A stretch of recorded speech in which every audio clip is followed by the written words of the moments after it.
What's up, YouTube people? It's your boy Patty McNinja, and last week we got another major video game release, and it was a game that I was really looking forward to. The game I'm referring to, of course, is Doom: The Dark Ages, and since I'm making this video, of course, I've played it, and I want to talk about it. So without further ado, let's rock.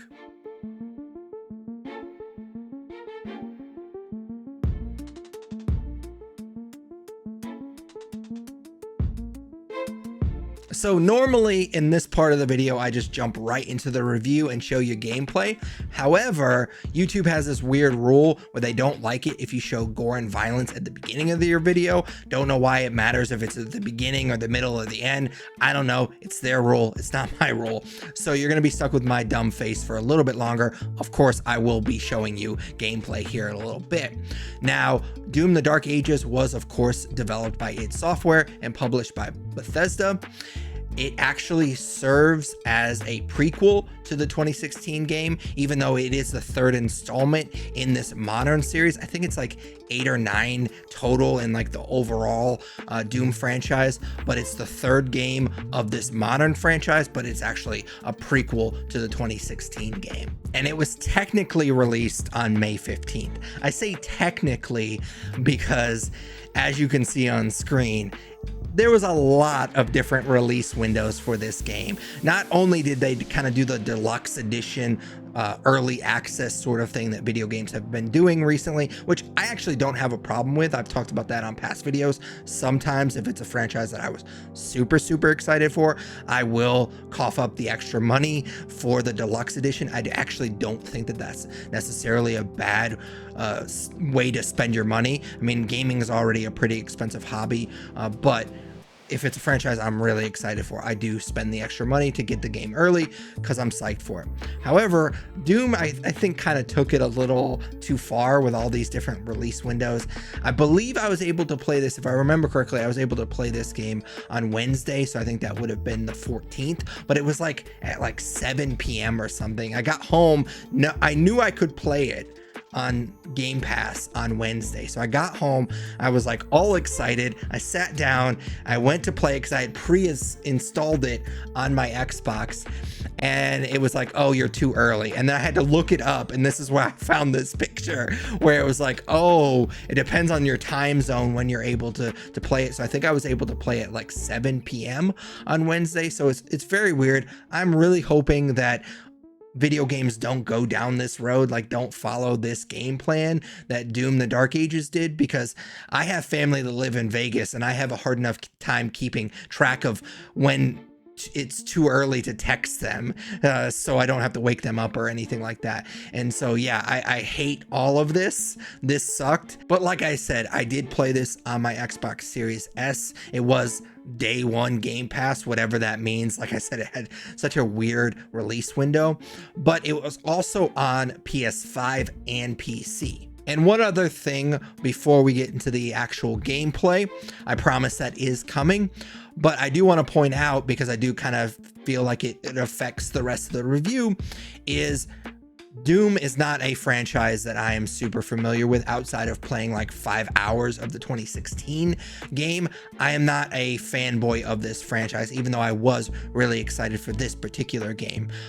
I will say that it's not for a lack of trying. I definitely tried to get into this franchise. I think I've actually told both of these stories on a past video, but I'll try to be as quick as possible for these stories. But I remember I had a couple of friends, I think I was like in elementary school or something like that. I was way too young to be playing this game, the original Doom game, but I had a couple of friends that were really obsessed with this game. And I remember, I think it was like a Toys R Us or something like that when those stores still existed. I remember going to that store and being super psyched because I found a copy of the original Doom game, and I like begged my dad to buy it for me, and he told me, he's like, well, it's rated 17, so I can't buy it for you because you're not 17 yet. And I was so disappointed, and I am embarrassed about how long it took me to realize that it had literally nothing to do with me being too young to play the game, because they let me play other games. Like I played Wolfenstein on our family's PC, so it had nothing to do with this particular game. It was just my dad not wanting to buy me yet another video game. And I, for a long time, was like, man, I wish I was 17 so I could play that game, because my friends always talked about how cool it was. And so it didn't occur to me until like probably an embarrassing amount of time, like years later, that I realized, oh, it's just because he didn't want to buy that game for me. And so fast forward to 2016, and the like modern series comes out, and I was really excited. I was like, okay, this is my time to kind of jump in on this franchise. And I played the first game for, I would say, like 4 or 5 hours, and it made me physically ill to play. And it has nothing to do with the gore and the violence, because I'm a huge horror fan. I watch a ton of horror movies every year, and of course I love horror video games. I talk about that a lot on this channel. So it has nothing to do with the violence or anything like that. It just, I don't know what it was about that game, but I do kind of get motion sickness a little bit. And I think that must have been, I mean, I play first person shooters. I love those games. So I don't know if it was that or what, but it made me physically ill. Like I thought I was going to throw up anytime I would play that game for more than like 30 minutes at a time. So I just kind of put it to the side. And then when Doom Eternal came out, I was like, well, I couldn't play the first game, and now I'm going to be lost because I don't know what's going on. Not that the story really matters for a Doom game, and we'll get to that once I start getting into Doom Dark Ages. But also it was like, hey, I didn't beat the first game, so I'm probably not going to be able to beat this game. And I kind of chalked up this was going to be like my white whale, where I was never going to get to play this franchise. And then of course the Dark Ages, they announced that, and I was like, oh man, this is a prequel. Maybe they fixed the issue, whatever issue I had with the 2016 game, maybe they fixed it, so I'll give this a shot. And then I was even more excited when I found out that this game was going to be day one Game Pass. I was like, I have no excuse to at least give this a shot. And of course I have this YouTube channel, so it'll be a good excuse for me to review this game. So I was really, really excited for this game, even though I didn't have, outside of like those 5 hours of playing the 2016 game, I didn't really have any experience with this franchise. I know it may seem silly, but I do really think it's important to state my expectations going into a review at the very beginning of that review, because whether or not other reviewers are willing to admit it, your expectations do color how you feel about things that you are reviewing. For example, for a movie, you might be a fan of the director, writer, or star actor or actress. In this case, for video games, you might like the developer's past work, or you're a fan of the franchise, or a fan of that genre. And a lot of times, if you are going into something with that mindset, you're more than likely willing to give that game or movie or whatever the benefit of the doubt. So I like to be upfront about my expectations going into something, because that way, as a listener of that review, you can understand like, hey, this was his headspace going in, so he might be a little bit more positive or negative or whatever to whatever it is that I'm reviewing. I say all of that because Doom the Dark Ages is, for better or for worse, mostly better, exactly what I expected it to be. I didn't have any love for the franchise. Not that I didn't like the franchise, but like I just said, I haven't really played much of it. But I did have some serious expectations going into it because I heard such great things. So I did have an expectation of this gory, intense first-person shooter with these fun weapons and badass creatures with a heavy metal soundtrack as the backdrop. And that is exactly what you get with this game. It's certainly not perfect. I'm not gonna sit here and say it's a perfect game, but I had a lot of fun with it. And to be honest with you, it's kind of a breath of fresh air to play a game that you were hyped for, because yeah, I didn't play any of the other games outside of like a few hours of the 2016 game, but I was definitely hyped for this game. And so it was kind of a breath of fresh air to play a game that you're hyped for and get the exact experience you were craving. Again, it's not a perfect game, but I got exactly what I wanted from this game. All right, so let's start off with a story, kind of get it out of the way, because this might be the shortest story breakdown I do for any review I do all year. I was actually surprised there was as much story as there was in Doom: The Dark Ages. I honestly just kind of figured this game was gonna just be non-stop demon slaying, but they actually throw in some cool cutscenes between the 22 chapters. That said, because I haven't played the first 2 modern Doom games, I'm sure I missed a lot of context. If I'm being 100% honest, I barely knew what was going on half the time as far as the story was concerned.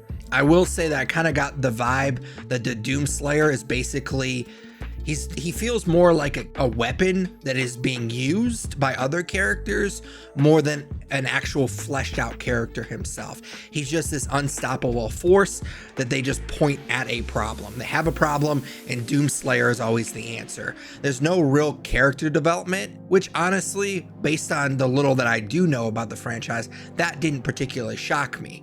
However, they did try to flesh out some other characters, but at least for me, again, this is coming from a noob to the franchise, that character development didn't really land for me. The cutscenes looked great, and I'll talk about that more later, but I didn't really feel connected to any of these characters. It does seem like they took the story pretty seriously, which doesn't quite match the rest of the game's kind of over-the-top campy vibe. But hey, like I've said already a couple of times, I am a noob to this franchise, so maybe longtime fans will like this story a little bit more than I did. But let's be real, nobody's firing up Doom: The Dark Ages for its rich character arcs. You're here for the gory, over-the-top, borderline disgusting at times, first-person shooter chaos. And trust me, the game delivers big time in that area. Coming in basically blind to the franchise, I was actually surprised by how many weapons and combat options they do give you. At times, I'd often forget that I had certain options when I would go into combat because there was so much to juggle. You unlock new guns and melee weapons as you go, and switching between weapons that are of the same class is super easy. Just press one button and it switches to the other gun in that same class. You do have a weapon wheel that's also pretty easy to access for the rest of your weapons as well. Speaking of the weapons, I won't spoil the full arsenal, but you do get a wild variety of weapons. So if you're into that type of stuff, Doom: The Dark Ages has you covered. Personally, I was obsessed with the double barrel super shotgun. I'm a sucker for double barrel shotguns in FPS games. So I was pretty happy that Doom: The Dark Ages had one of those, and it's badass.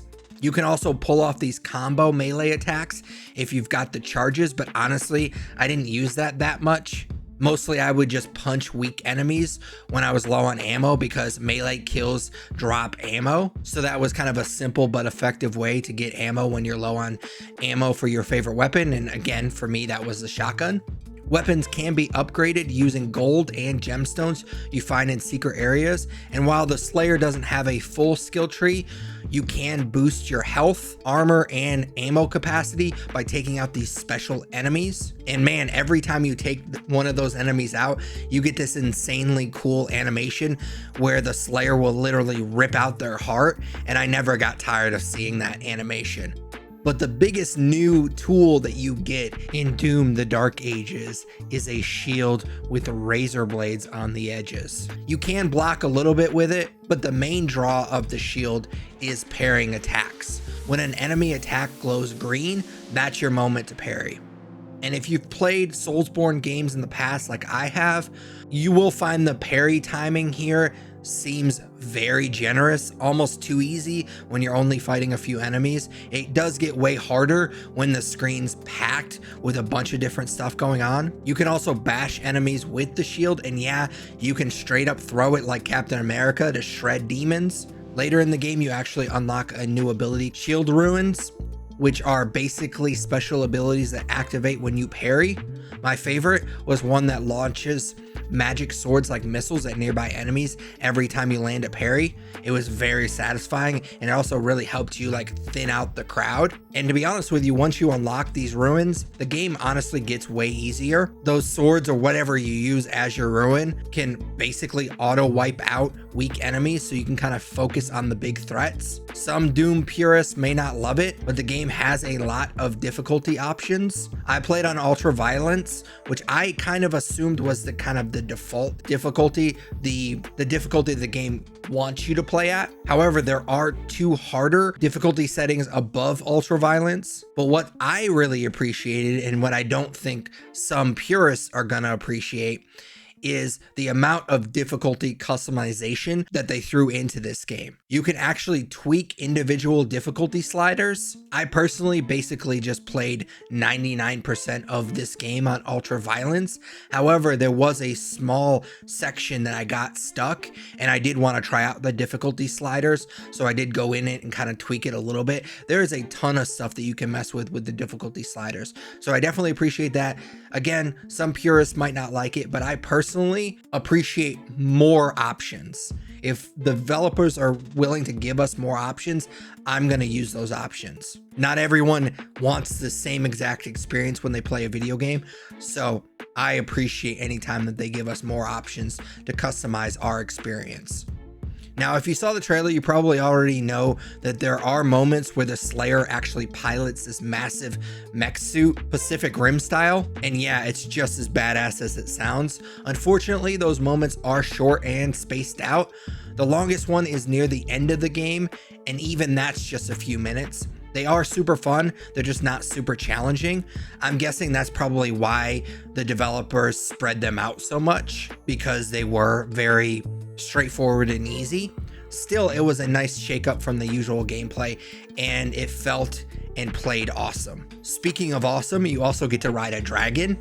You heard me right, a dragon, and it's so awesome. Now, those sections where you get to ride around on the dragon do pop up more often than the mech suits, but they are also not a huge focus of this game. The dragon is super easy to control, and those flying segments look fantastic, even though the combat at its core is just kind of a dodging mini game, so that's a little bit disappointing, but the dragon looks awesome. Oh, and remember how I said I didn't really connect with any of the characters? That is true, but it's not entirely true. I am a sucker for animal companions in video games, and I actually did feel something for that dragon. There's a moment, of course I'm not going to spoil it, towards the very end of the game where there's an emotional moment between the Slayer and his dragon that hit me right in the feels. I love animals, and like I said, I really connect with animal companions in video games. So it's it is the closest I got to being emotionally invested in the story and the characters. Pacing wise, I do think the game moves along really well. Some of the 22 chapters are quick and straightforward. You do one thing and you move on. Others feel more open with multiple objectives kind of scattered around. I wouldn't say it's quite open world. This game definitely is not an open world game, but those sections that are a little bit more open do give you room to explore and kind of break out of that usual linear path. Oh, and since I love platformers, I do feel obligated to say there is a bit of platforming in this game. It's mostly for reaching secret areas. So if platforming is not your thing, you can kind of skip most of it, which is good because there's nothing amazing. The platforming is nothing special, but it is there. And I did want to point it out because I am a fan of that genre. But who cares about the platforming when the action hits as hard as it does in the Dark Ages? And one of the reasons the action hits that hard is because the game looks insanely badass. I know it might sound weird and maybe even borderline psychotic to call an art style that's basically all blood and guts beautiful, but it kind of is in its own twisted metal as hell kind of way. I really dug the art style of this game. I do want to point out that when the demon hordes really ramp up, the screen gets wild. There's a lot going on, especially with the projectiles and parries and all that stuff going on. It's not quite Kill the Justice League level of diarrhea Christmas lights as girlfriend reviews.